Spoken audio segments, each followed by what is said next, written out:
नमस्कार. आपल्या सगळ्यांचे सोशल महाराष्ट्र न्यूज चॅनलमध्ये हार्दिक स्वागत. चला वळूया तर एका नवीन बातमीकडे. आजची बातमी.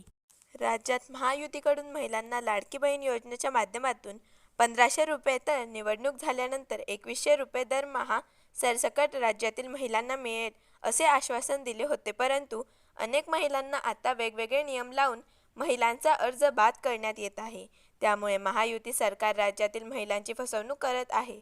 धुळे जिल्ह्यातील व शहरातील सरसकट महिलांना दरमहा 2,100 रुपये द्यावे, तसेच लाडक्या बहिणीची फसवणूक करू नये यासाठी राष्ट्रवादी काँग्रेस पार्टी शरदचंद्र पवार गटाकडून जिल्हाधिकाऱ्यांना निवेदन देण्यात आले.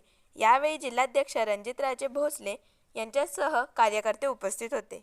निवडणुकीच्या पूर्वी युती सरकारने अतिशय मोठ्या गाजावाजा करून लाडक्या बहीण योजनेची सुरुवात केली.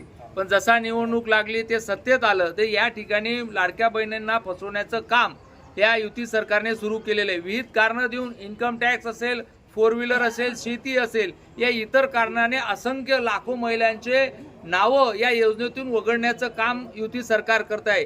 हे एक प्रकारे महिलांची फसवणूक आहे, लाडक्या बहिणींची फसवणूक आहे. या निमित्ताने धुळे शहर राष्ट्रवादी काँग्रेस पार्टी शरदचंद्रजी पवार पक्षाच्या वतीने या ठिकाणी आम्ही आंदोलन केलं आणि आदरणीय जिल्हाधिकारी साहेबांना भेटून निवेदन दिलेलं आहे की जर एकही या जिल्ह्यातील शहरातील एकही लाडक्या बहिणीचं नाव या योजनेतून कमी केलं किंवा वगळण्यात आलं तर राष्ट्रवादी काँग्रेस पार्टी अतिशय तीव्र स्वरूपाचं आंदोलन त्या महिलांना सोबत घेऊन केल्याशिवाय राहणार नाही असा इशारा या निमित्ताने आम्ही दिलेला आहे.